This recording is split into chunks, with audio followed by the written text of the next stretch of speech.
Hello, and welcome to Unerasing LGBTQ History and Identities, a podcast for teachers. I'm Deb Fowler, Executive Director of History Unerased.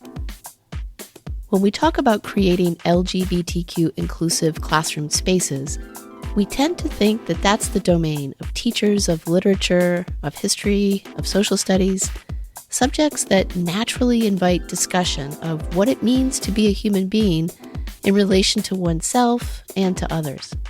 But all educators play a crucial role as arbiters of acceptance in ways large and small, explicit and unspoken.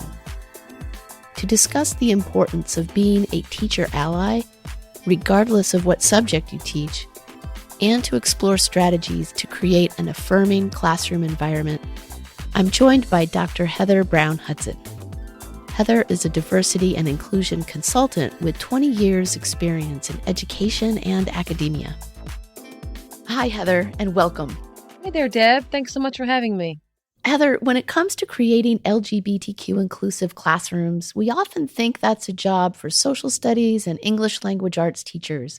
Why are we asking math and science teachers and other non-humanities teachers to take on that responsibility too? So it's everyone's job.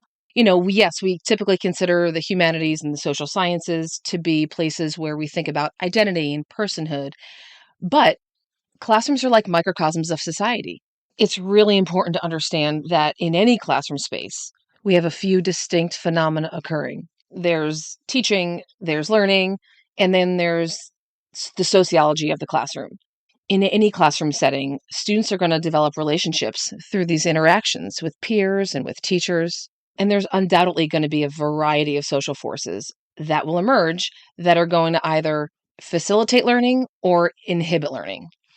And a classroom space that is not actively inclusive, where students do not feel valued, where students do not feel seen, can absolutely become a place where learning is impeded. And this is not rocket science.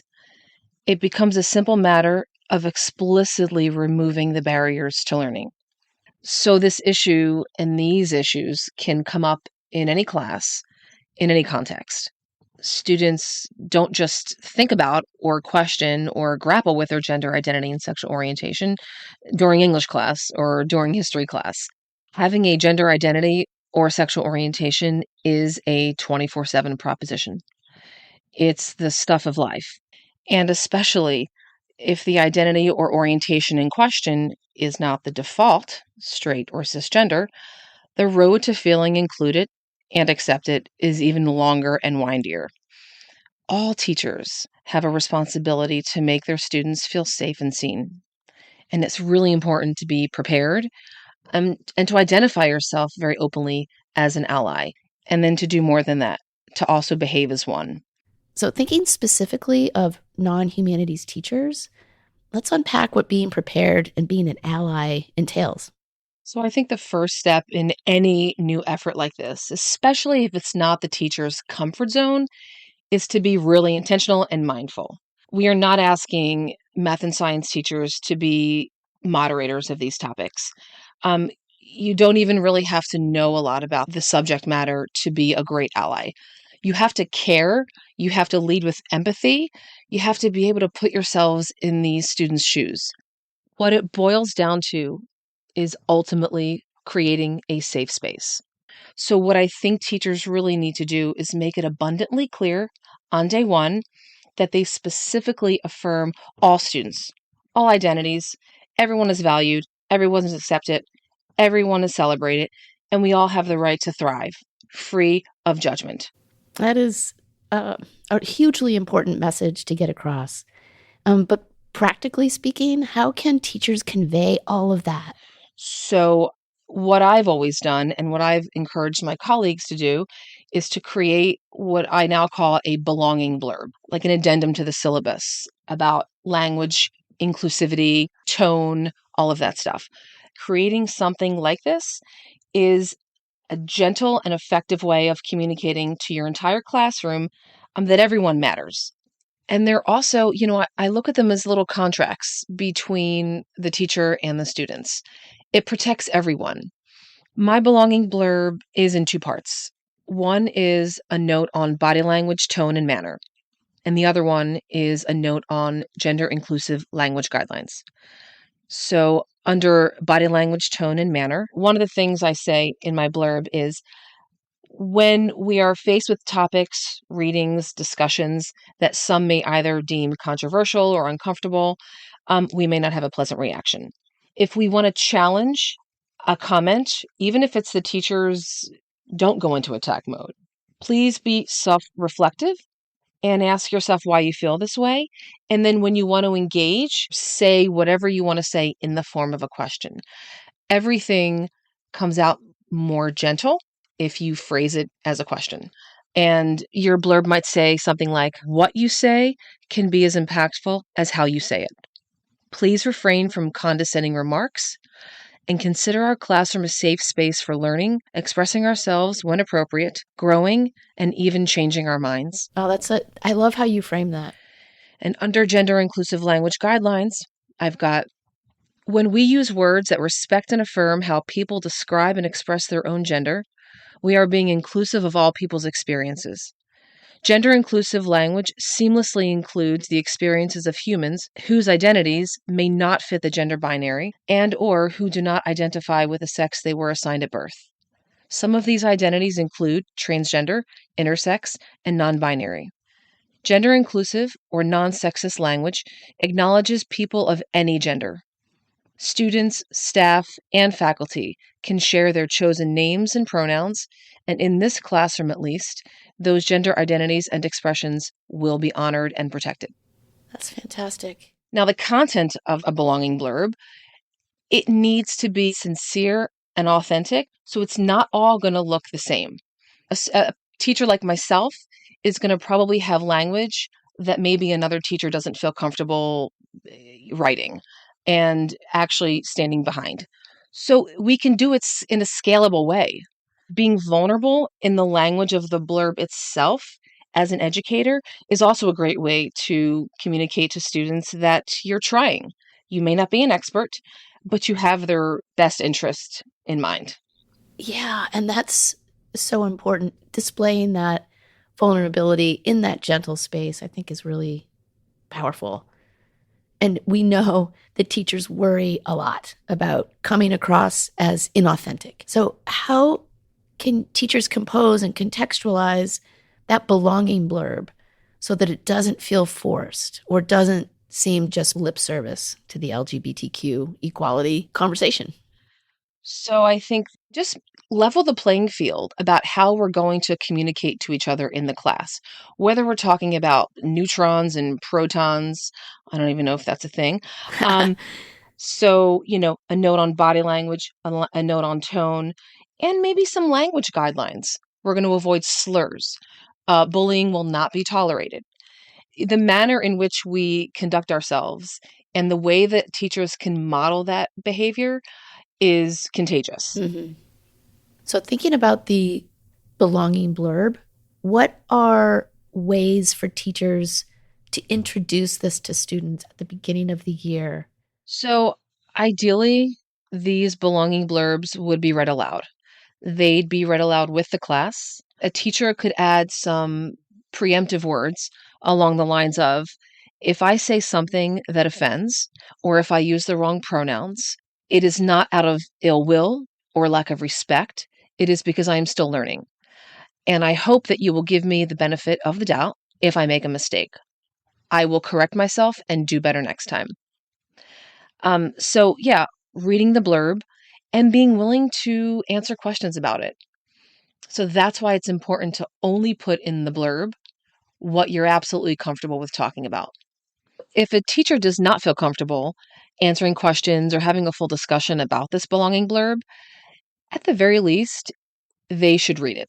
Read it aloud, make some general comments about the classroom being a place where we have mutual respect and healthy communication, and we avoid slurs and name calling, and you can leave it at that. So, Heather, we hear so often that teachers really want to step in when they are witnessing instances of homophobic statements or behavior intended to hurt or make fun of someone. And there's that desire to step in, but there's a lot of fear as well, as far as what specifically to say, how to say it, how they can be as supportive of all students involved. Do you have any advice you can provide teachers in this regard? Yeah, absolutely. Interventions are very scary, but this is where the rubber meets the road. Teachers can literally save lives by refusing to turn a blind eye when they witness what is inevitably going to happen in their classroom. So we're talking about teasing, bullying, homophobic language, even in jest. Teachers reverse all efforts and intentions to be inclusive if they allow these incidents to slide.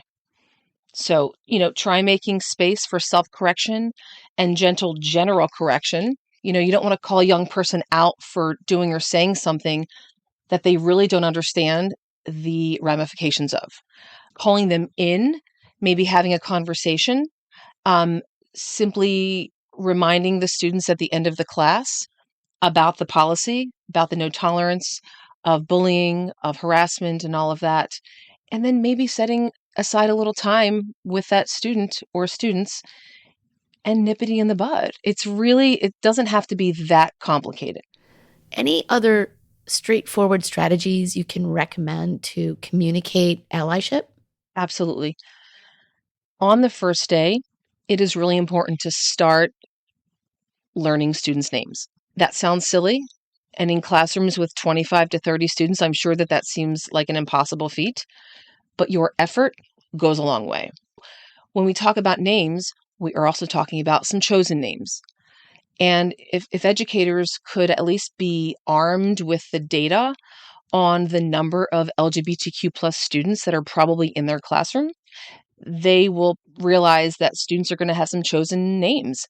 And so what is your name? What is your chosen name? Do you have a nickname that you go by? It just personalizes their experience in your classroom. And not everyone does that. So it's going to matter to them. Oh my gosh, that's so important.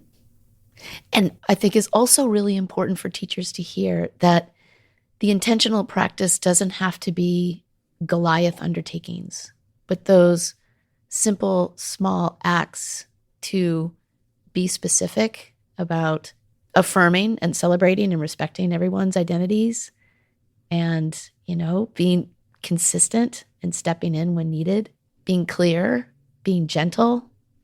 It all adds up to a really powerful experience for all students. Right. And it reminds me about when non-humanities faculty say, I don't grade for grammar. I just read for content. They are kind of entangled. So how do you say, I'm going to teach this math or this chemistry to these students, but I'm not going to think about or have to address their identities at all? They come with their identities.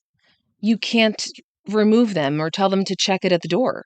You have to be ready to face their realities. They're going to bring themselves into the classroom. They're going to bring their hardships. They're going to bring their joys. So we have to be ready for that. Heather, do you have any final thoughts for non-humanities teachers to impress on them the importance of creating an LGBTQ-inclusive safe space? Yeah, I do.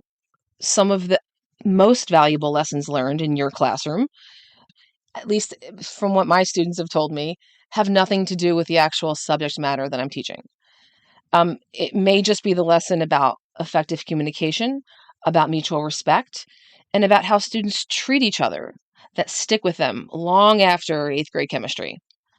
It may be that, you modeled integrity and inclusivity so well that it ends up being the lessons you modeled and not the ones you taught that travel well beyond the classroom. That's fantastic. Heather, thank you so much. Thank you so much for having me. Dr. Heather Brown-Hudson has spent the last 2 decades as an academic, activist, and educator. She is a former chair of the Gender Studies program at Lindenwood University in St. Charles, Missouri, and now works as a diversity, equity, inclusion, and belonging consultant for organizations, businesses, and schools nationwide. This History Unerased podcast is funded by the New York City Council Committee on Education. It was developed by History Unerased in partnership with Making Gay History and produced by me, Deb Fowler, Inga Dataya, and Eric Marcus. The music you heard is 1986 by Brother D via Tribe of Noise. I'm Deb Fowler. Thanks for listening.